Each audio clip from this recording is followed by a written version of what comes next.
Well, we have a weekend of news and notes to go over. We also have Troy Melton's impact on the 2025 and 2026 team. We'll talk about that and more all today on Locked On Tigers.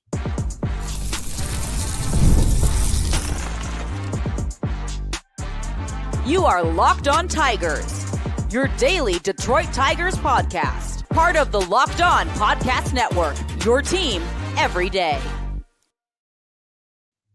What is up, everybody? Welcome back to another edition of Locked On Tigers. I'm, of course, your host, Scott Bentley. Today is Monday, November 10th, 2025. Thank you so much for making Locked On Tigers your first listen every single day. We are free and available wherever you get your podcasts, including YouTube, part of the Locked On Podcast Network, your team every day. Today's episode is brought to you by Game Time. Download the Game Time app, create an account, and use code LOCKEDONMLB for $20 off of your first purchase. Welcome in.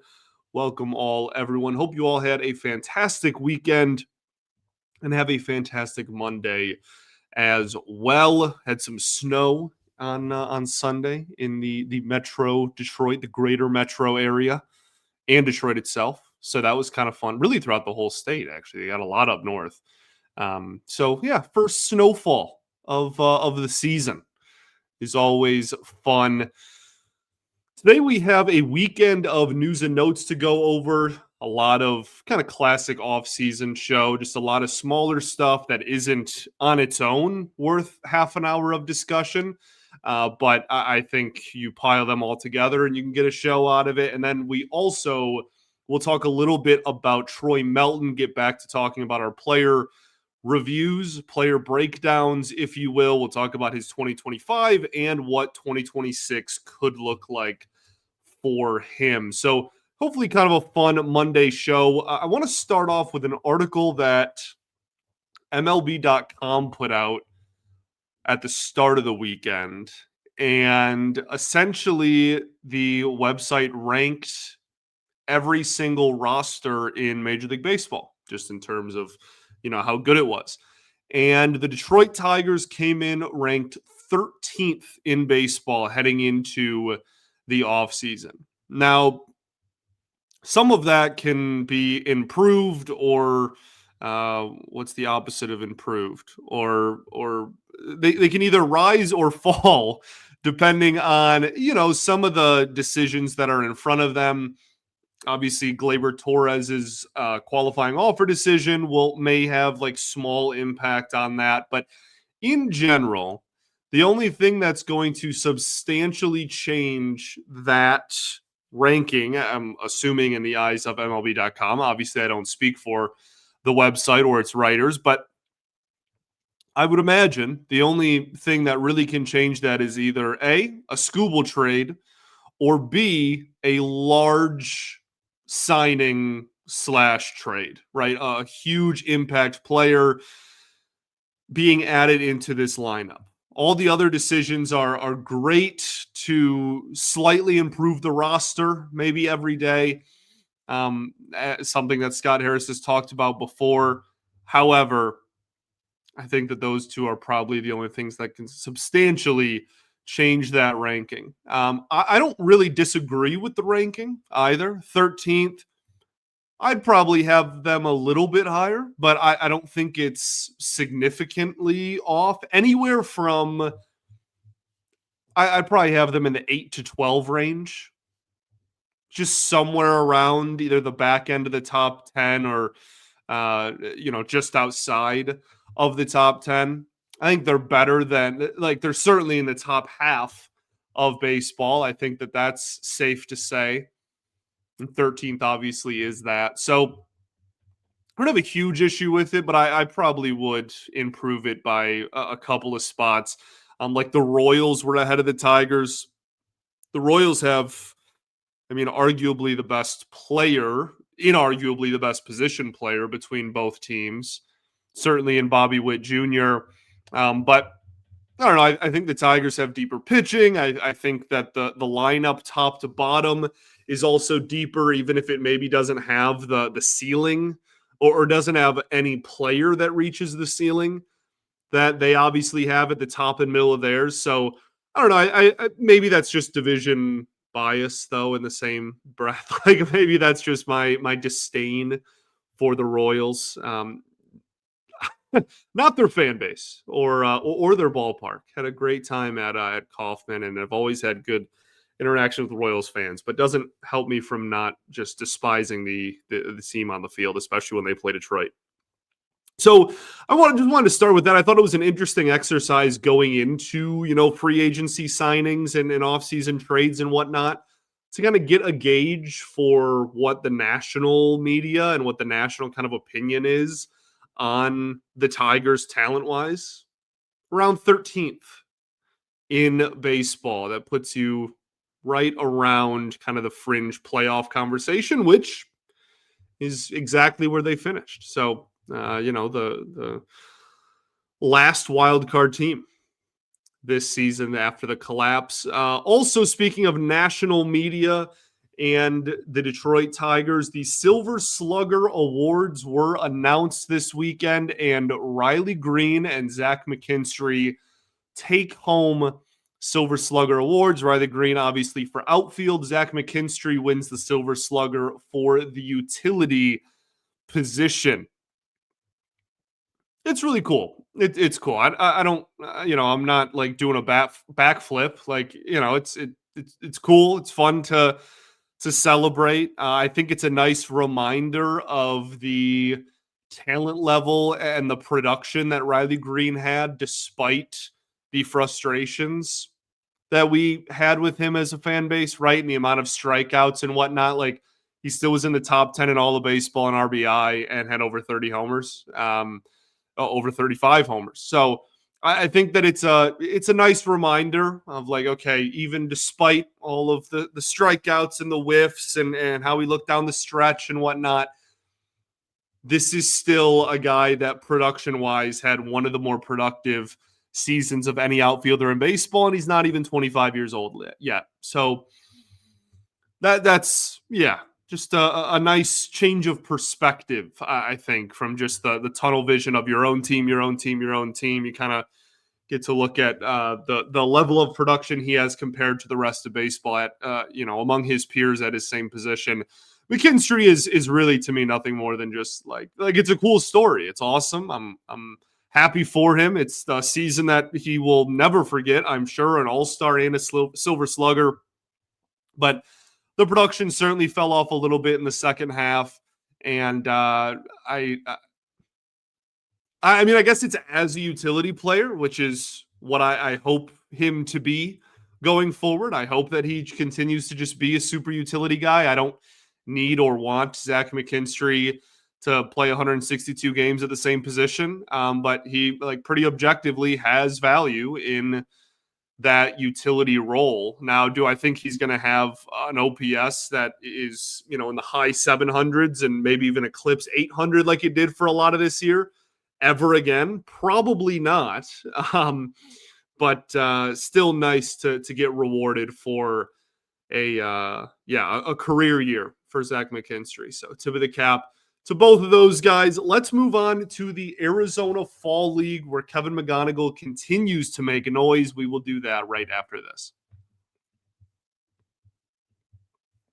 First, though, going to talk to y'all about our friends over at FanDuel. The NBA is back, and there's no better place to get in on the action than FanDuel, the official sports betting partner of the NBA. Even if you miss the start of a game or want to ride a hot hand, FanDuel has live bets on everything from who will score next to fourth quarter comebacks.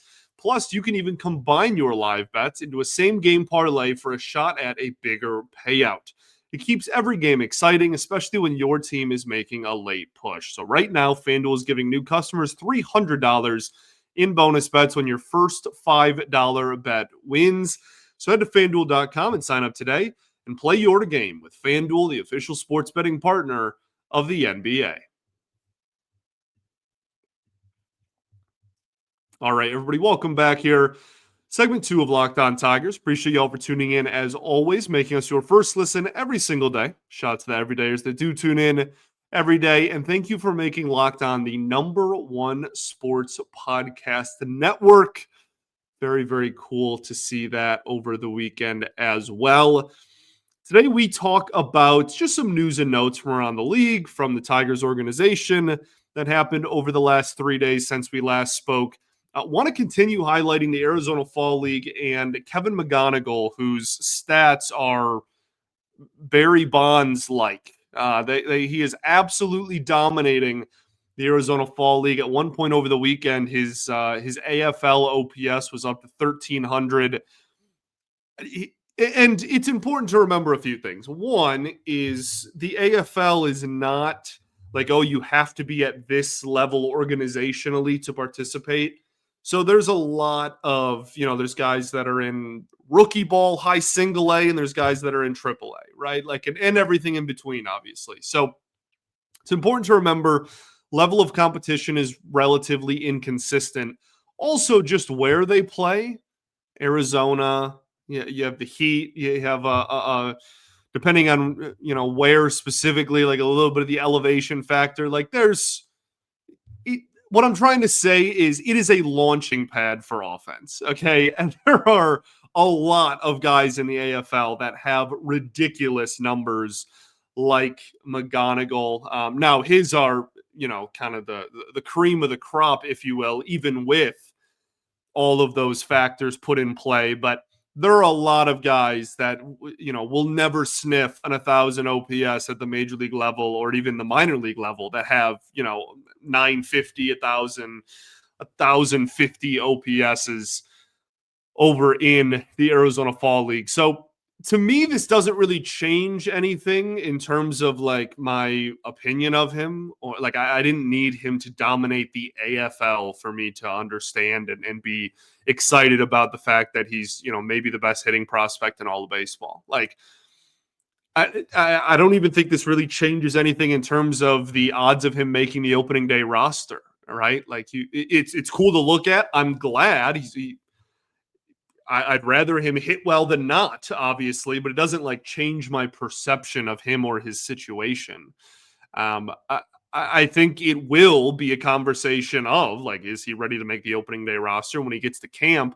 But we've been talking about that on this show since like August, that he was probably going to be in a position to have an outside chance of making the team in 2026. So my dream scenario here, and this is not going to happen. So I want to preface that with this, but my dream scenario is that they sign a legit third baseman long-term, Bregman, you name it, whatever. McGonigal is good enough defensively to play shortstop at the major league level, and he plays there. Colt Keith is good enough defensively to play second base at the major league level, and he plays there. And Javi turns into a right-handed McKinstry in terms of super utility. You can put him in the outfield as a righty. You can put him anywhere in the infield as a righty. And him and McKinstry can just be the lefty-righty utility guys on the bench. That is my dream scenario. That will never happen. If it does, I'll shed a tear because that'd be awesome. But there's so many ifs with that. We don't know if Colt Keith is going to be consistently good enough to be defensively, that is, to be a second baseman at the major league level over a full season. We don't know if McGonigal is ever going to be a major league shortstop, an above average, if you will, major league shortstop that justifies putting him there for 162 games. And we certainly don't know if the Tigers are going to go out and add a big name, legitimate player to play third base for them. There's a chance that none of those happen. But that's my dream scenario. Some more Skubal updates from over the weekend.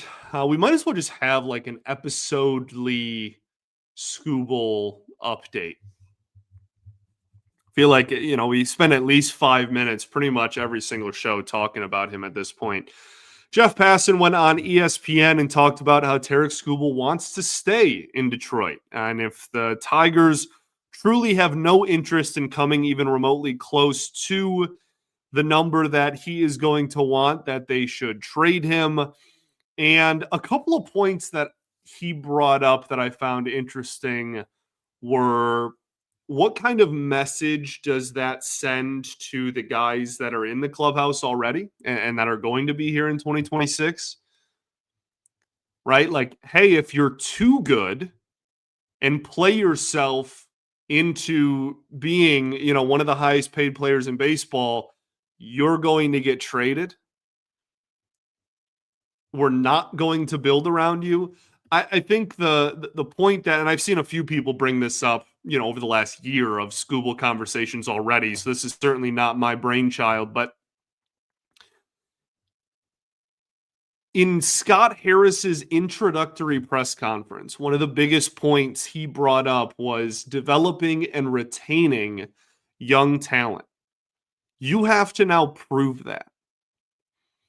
If you develop one of the best pitchers in baseball, if not the best pitcher in baseball, and then do not retain him, that is not a message that you are willing to send. Now, if it's out of your price range, given what ownership, dictates for your yearly budget, then it's out of your price range.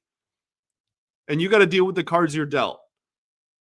But sitting and just doing nothing over the next year, not adding a lot this free agency outside of Skubal, not moving him, but also not extending him, whatever, is foolish. So it'll be interesting to see what this offseason looks like. But those are all points that Passan brought up. How does the rest of the organization and how does honestly the rest of baseball kind of perceive an organization that is really the first time in Scott Harris's tenure that they have been forced with a decision to pay a good player that is an impending free agent, and he doesn't do it. I think I think that stuff like that, even if it's not like the end all be all, I do think that stuff like that matters to an extent.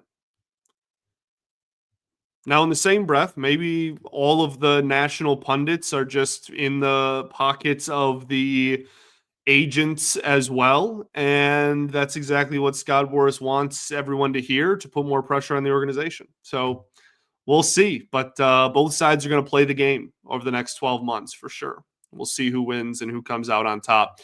Another thing that it continues to honestly rear its head throughout, I guess, the offseason in general, is this notion that the Tigers are going to make a legitimate offer or push to acquire Jarren Duran from the Red Sox. I just don't see it, man. He's a good player, okay? And I would certainly not be like upset or heartbroken if they acquired him for obviously the right price. But fit-wise, this is another lefty corner outfield bat that strikes out and whiffs at well above league average clips. Like he'd help in the steals department. He would probably lead the league in triples playing at Comerica Park. He would probably hit leadoff against right-handed pitching, but he had a 600 OPS against lefties. Like this is, again, a good player that in 2024 had legitimately one of the best and more productive seasons of any American League outfielder. Like he has value and he would make the team better immediately. I'm not saying any of that isn't true. I just don't see the fit that all of these other people are seeing where like, oh, the Tigers, like they have to be in play for him. Like it makes so much sense. I don't think it does. I really don't. The profile is just not what I believe the Tigers are trying to add. Or maybe I should say what I would like to believe the Tigers are trying to add. Plus, with multiple years of control left, like the Red Sox aren't just going to give him away for free, man. Like it would be a decent price tag to add a guy in a organization that is just loaded to the brim with lefties that strike out a lot and can't hit left-handed pitching very well. And corner outfielders that check all those boxes. So we'll see what happens. But I really do not see the vision with this one. Time will tell. Spring training schedule was also released over the weekend. We'll talk about that and then talk a little bit about Troy Melton. We'll do that right after this. First, though, going to talk to you all about our friends over at Game Time. Game Time absolutely rocks. The NFL is back. And honestly, there's nothing better than being in the stadium surrounded by fans cheering on your team. But let's be honest, getting tickets can be a hassle between queues, login screens, and prices jumping at checkout. It's very frustrating. That's why I use Game Time, the app that gives the advantage back to the fans. Game Time is fast, it's easy, and it's backed by the Game Time guarantee. So you'll always get 100% authentic tickets delivered on time and at the best price. Plus, all fees are included, so the price you see is actually the price you pay. I pulled up Game Time, and in just a couple of taps, I saw amazing deals. I'm talking about your favorite NFL games as low as $100. The app is super simple, and I can even see the exact view from my seat before I bought my ticket. So download the Game Time app, create an account, and use code LOCKEDONMLB for $20 off of your first purchase. Terms apply. Again, that's promo code LOCKEDONMLB for $20 off. Swipe, tap, ticket, go. Download Game Time today. All right, everybody, welcome back here. Third and final segment of Locked On Tigers. Appreciate y'all for tuning in as always. Spring training schedule was released. Obviously, not a ton of talking points here, but a few important dates that I wanted to highlight. Pitchers and catchers report on February 11th, so the countdown can officially begin there. On February 21st, the Tigers play their first spring training game. That is against the New York Yankees on the road at George Steinbrenner Field. March 20th will be the spring breakout game. The Tigers have had really good representation, really talented representation, highly regarded prospects going to that since its inception a couple of years ago. So that'll be a really cool and fun game to watch yet again. I'm interested to see if guys like Clark and Briseño go to that again. So Clark has been both years. Job would have gone its first year, but had like pitching schedule didn't line up. It'll be interesting because if they don't, I think it's probably because they are a part of actual major league camp. McGonigal, I don't think has any chance of playing in this game. Even though it is on March 20th, maybe he's sent down to AAA by then. I think he's going to be in big league camp, and they want him to get those big league reps. But it'll be interesting to see for the other guys, whether they are you really going to send Clark there 3 years in a row, or is he, he's going to start off in AAA this year? Maybe that's that. I don't know. It'll be interesting. The Tigers also play Team Panama on March 4th for a tune-up game before the World Baseball Classic. I think that's kind of cool. You got all the teams around the league are playing some country's team as kind of a tune-up game, if you will, to get both. I mean, obviously it's a spring game, so you're getting good competition from the baseball team's perspective, and then from the country's perspective, making sure everybody's ready to go for the World Baseball Classic. That is this year. I cannot wait. 2026 is a World Baseball Classic year. So from March 5th through the 17th, the WBC will be played. I am so unbelievably excited, and we'll talk about that plenty on here as we get closer to the date, as rosters and lineups are announced, and then obviously when the games are played. Opening day for the Tigers is on March 26th. They play on the road in San Diego, and then the home opener, obviously we're beyond spring training by now, but the home opener is on April 3rd against the St. Louis Cardinals. Other news from around the league, Murakami was officially posted, so he has, from the day he was posted, which was the start of the weekend, he has 45 days to sign with a team. Obviously, that number by the time you listen to this is going to be closer to 40 or 41.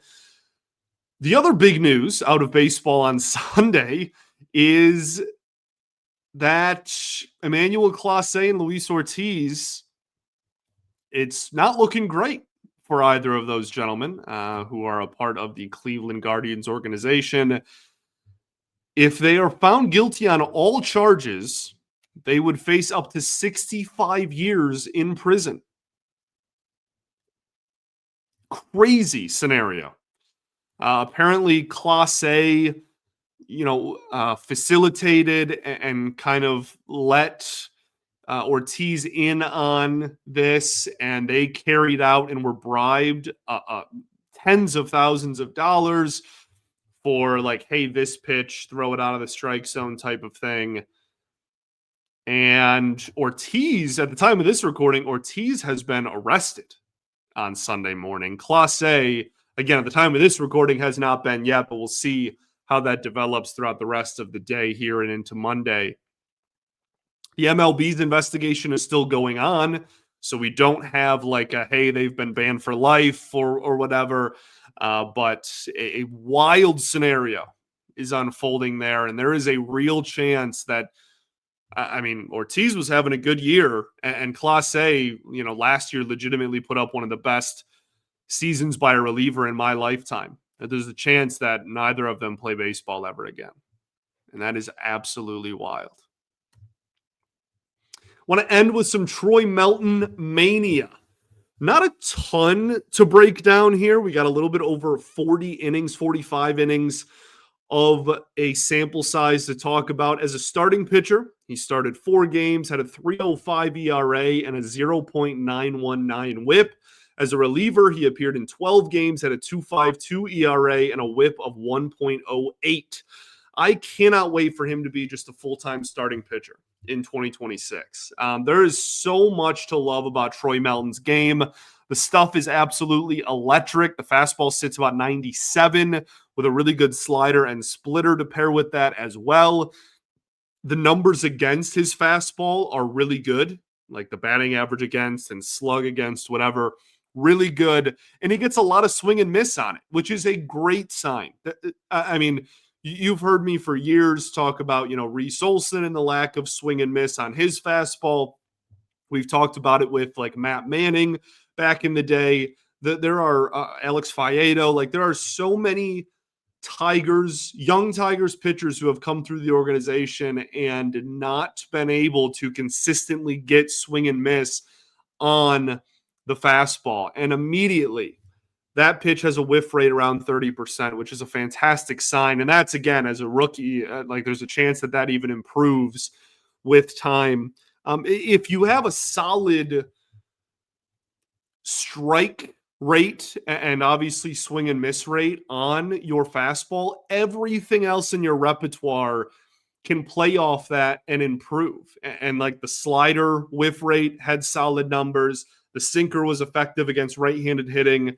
Like there's so much to love here. I guess for areas of improvement, I would like to see him utilize the splitter more. I think it's a good pitch, and he just doesn't throw it very often. And so I think the biggest thing for me and the biggest reason why I want him to throw it more is because he can use it against left-handed hitting. And right now, lefties hit him, not like they didn't like crush him or anything, but they hit him better than righties did. Because righties, he can just go, fastball, slider, and sinker and kind of dominate you. Whereas lefties, it's a lot more just kind of fastball. He threw the cutter a little bit against lefties. The cutter got crushed, okay? Not very good numbers against his cutter in his first MLB stint. I think that is the perfect complement to that, and you can kind of just treat it like Reese Olson does. Now, Olson's slider is good enough where he can throw the slider against righties or lefties, he honestly throws the changeup against both as well. So maybe not a great example, but you can throw, fastball slider to righties and fastball splitter to lefties. And I think that would only improve his numbers against left-handed hitting. But I think a lot of what I want to see is just fine-tuning the command a little bit more, man. Like, that's really all this comes down to. His stuff is good. The metrics are good. His pitches are good. The stats against his pitches are good. He throws the ball in the zone higher than a league average clip. Like he has swing and miss stuff. Like all the makings of a stud, like of a really good pitcher. I think it's just fine-tuning the command, and I say that because he does throw the ball over the heart of the plate a little bit more than you'd probably like in a perfect world. And he doesn't get a lot of chase right now. I have no really worries about him getting consistent chase long term, but he didn't, for whatever it's worth, in the first 45 innings of his major league career. And again, maybe that's just because his fastball's so good where he can just kind of be like, okay, I'm just going to throw a fastball in the zone because people don't hit it anyway. Why would I even try to get somebody to chase? Fair enough. Fair enough. He's a dog. He's really good. He just needs to be more effective around the edges and maybe get a solid secondary offering against left-handed hitting. But I'm extremely excited about him in 2026. And I mean, as it stands right now, he is the 5th starter on opening day, right? So I think even if they sign another starter, I still expect him to get 15 to 20 starts in 2026. And that's really exciting because I think I really think this is a guy that can be a top-end rotation guy. Like, the stuff is that electric and that good. Like, Lord, does this organization need it if they're going to miss Skubal? Like, hopefully you have Job coming back in 2027. You have Melton establishing himself in 2026. Both of those guys can maybe kind of take the reins of, plus, if Reese Olson's here long-term, take the reins of the rotation going forward. But I really do think Melton has the potential to be in that mix. He's not a reliever. Thanks for making Locked On Tigers your first listen every single day. Shout out to the everydayers that do tune in every day. And we will, of course, be back tomorrow, continuing the off-season train here. Peace and love. Going to therapy is dope. I'll catch y'all then, baby. Go Tigers.